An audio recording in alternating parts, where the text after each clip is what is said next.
Let's take a deeper look at that. Because if you've ever traded chores with a friend, like, I don't know, mowing the lawn for someone and you're washing the dishes, that's fair. That's how gold and silver used to work. Real labor for real labor, or real value, since it takes energy and labor to pull this out of the ground, for real work. Now, most people think that central bankers and governments make money rules to help us. Huh. But what if I told you they actually want more and more control? And gold gets in their way because gold can't be printed and it forces leaders to be fiscally responsible. What a concept. And that's why they move to paper, and they're moving even faster to digital money because they can inflate and change that anytime. We're talking about programmable money here. Please exercise caution if you possess gold or silver, as we are currently witnessing the recurrence of history. A century ago, the United States transitioned from a system that was wholly based on debt to one that was based on sound money, gold-backed dollars. Today, that same cycle is resuming. This time, however, it is conducted digitally. Stablecoins, central bank digital currencies, and so-called programmable money are experiencing rapid growth, which provides central authorities with unprecedented control while simultaneously creating the illusion of safety. Lynette Zang cautions, this is not merely a financial transition, there is a reset. A global transition will soon occur in which digital permission will determine what you hold, how you spend, and even whether you are able to spend. Additionally, if you believe that this is far-fetched, consider the current situation. Record-breaking gold prices are currently being seen. Silver is rapidly approaching $50. This is the type of environment in which genuine money, such as gold and silver, reclaims its historical significance. Let's take a deeper look at that. Because if you've ever traded chores with a friend, like, I don't know, mowing the lawn for someone and you're washing the dishes, that's fair. That's how gold and silver used to work.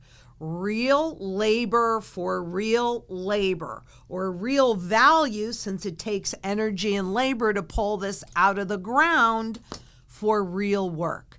Now, most people think that central bankers and governments make money rules to help us. Huh. But what if I told you they actually want more and more control? And gold gets in their way because gold can't be printed and it forces leaders to be fiscally responsible. What a concept. And that's why they move to paper, and they're moving even faster to digital money because they can inflate and change that anytime. We're talking about programmable money here. And they say that regulations protect us. But quite frankly, history shows that weak rules lead to risky behavior, and that really is the point. Those big booms and painful busts, guess what? On a gold standard, you didn't have that. You just had the natural ebb and flow of a supply and demand economy. No wild swings. Now, he uses history as an example without even realizing that what he's actually doing is sketching out the life cycle of this fiat money experiment. He's using the Great Depression, which was the culmination of the beginning, and we're going to talk about that today with a kickoff in 1914. Then he goes on to the savings and loan crisis, which will be part 2 of this series. And that was the transition from a gold-backed system into a pure debt-based system. And then the end, the great financial crisis, which is frankly when the system died and was just put on the free money life support to buy time for the next system to be readied. And guess what? Central banks, well, they're secretly and overtly buying gold like crazy. Why?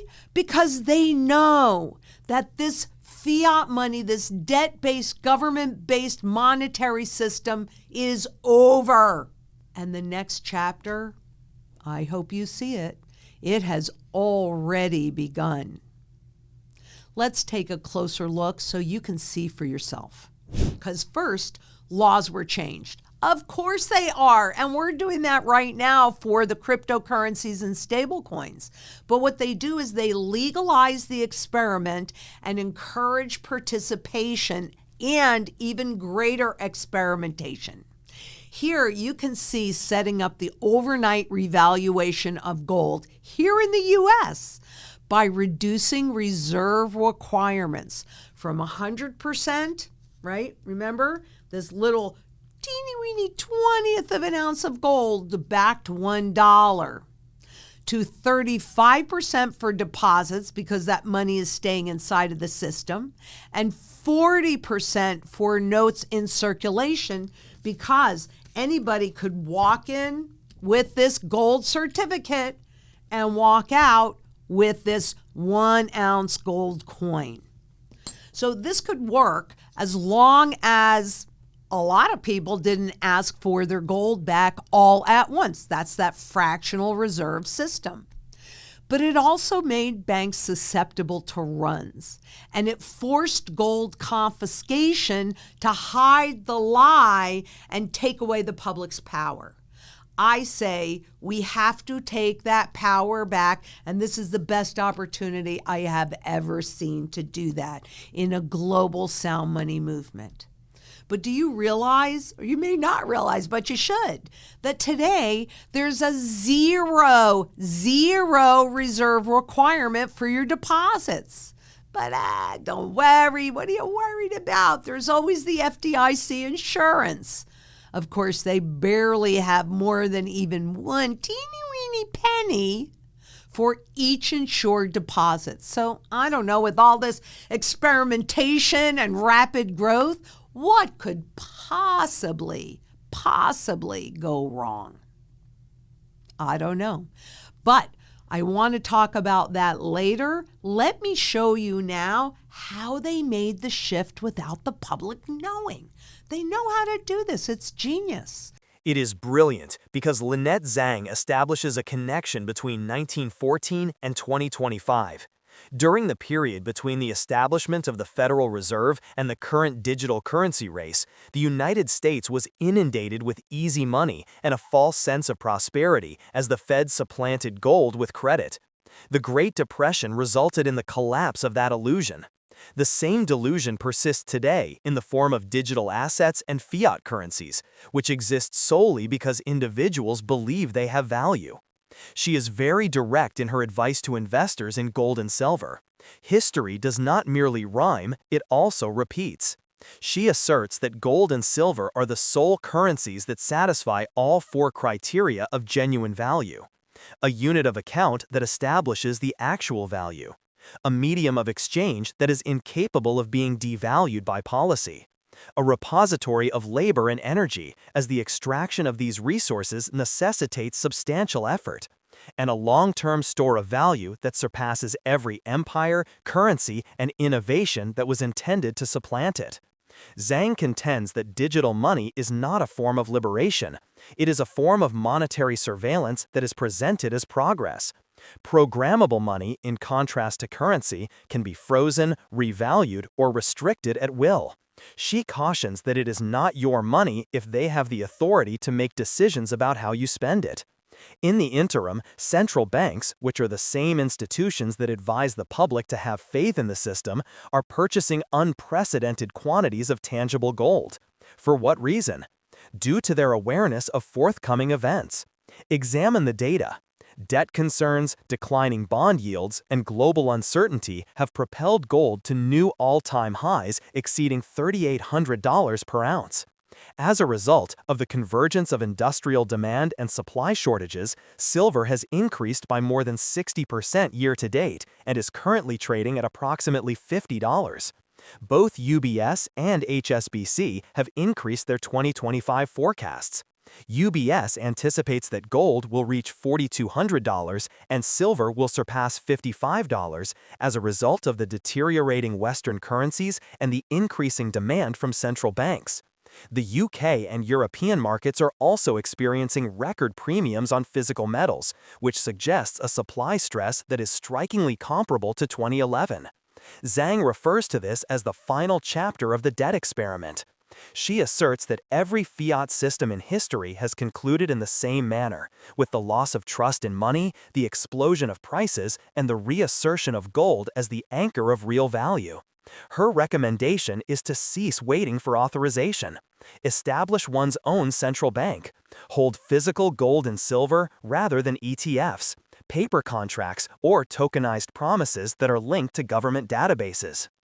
Because this chart comes from a report that was dated 1965, and it shows exactly how things changed between 1914 and 1960. And if you think that that was just history and it doesn't matter, well, let's see if you can't see some real strong parallels with today. Because this is when a brand new monetary system was born.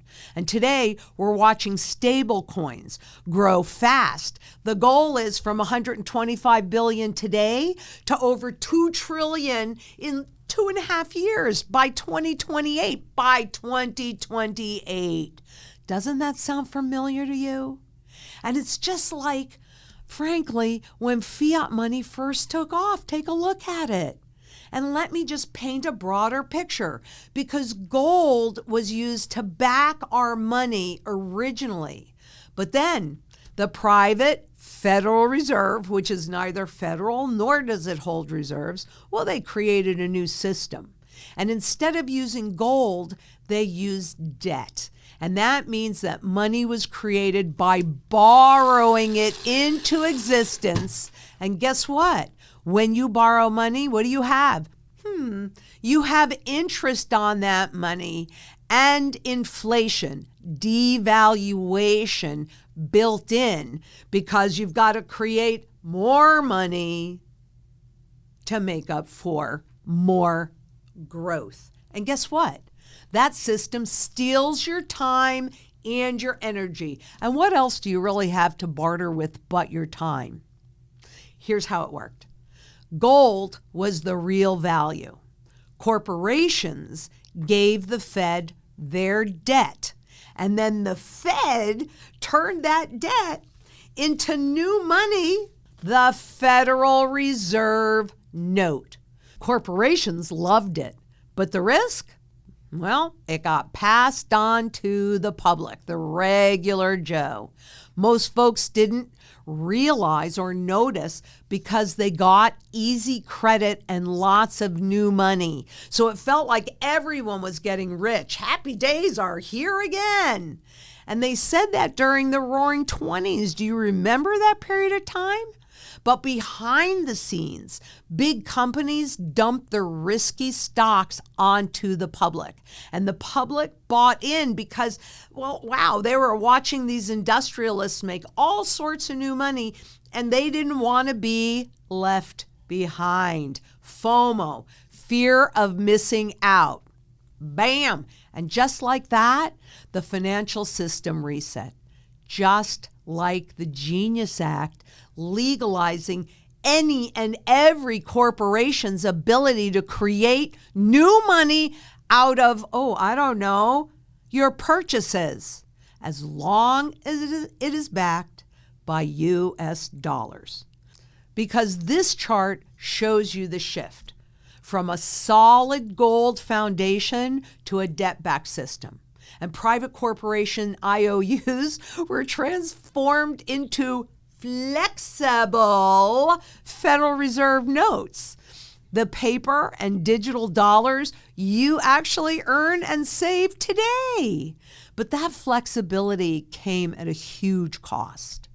The gold to dollar ratio was redefined, no longer a 20th of an ounce to 1, but even real value. It was all replaced with promises, the full faith and credit of the government. So if you trust them, you'll keep loaning them money. And here's the kicker. This transformation was constitutionally illegal. Section 10, Clause 1 says only gold and silver can be legal tender. Yet in 1913, the Federal Reserve Act was passed quietly during the holiday season while most lawmakers were home and the public was distracted for the holiday. And that's how they always get new things in. They did it again with TSA the day before Thanksgiving, when that was the busiest travel day of the year. The public is distracted, nobody's paying attention, and boom, bam, boom, just like that. Few noticed then.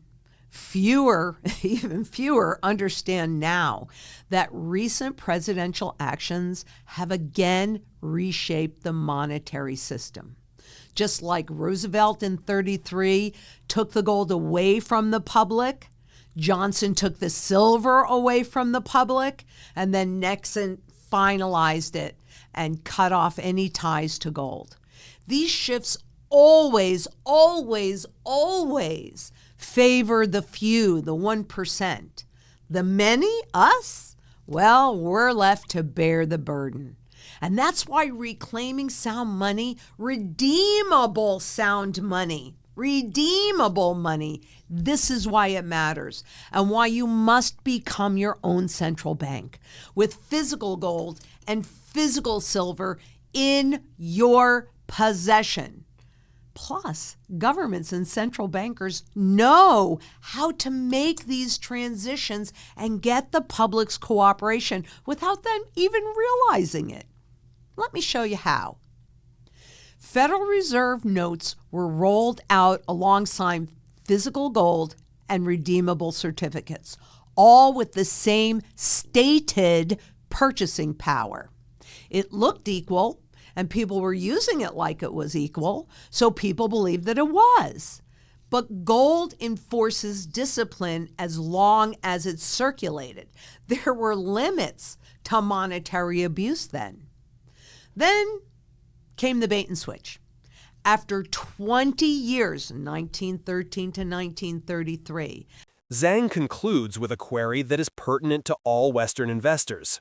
What are the implications for your savings, retirement, and future if the US dollar loses global trust?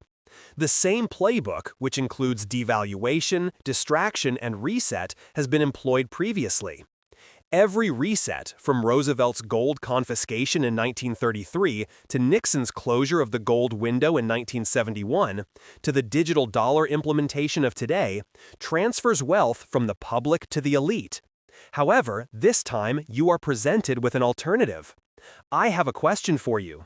Do you believe that programmable digital currencies are the final stage of financial control, or the next innovation in freedom? Please share your thoughts in the comments section. I am interested in hearing from genuine investors rather than mere headlines. If Lynette Zang's message resonated with you, please click the like icon, subscribe, and activate the notification bell, as the next chapter of money is currently being written, and those who anticipated it will not simply endure the reset when it occurs. The assets that characterize the new epoch will be theirs. Remain informed, maintain your independence, and bear in mind that if you do not possess it, you do not own it.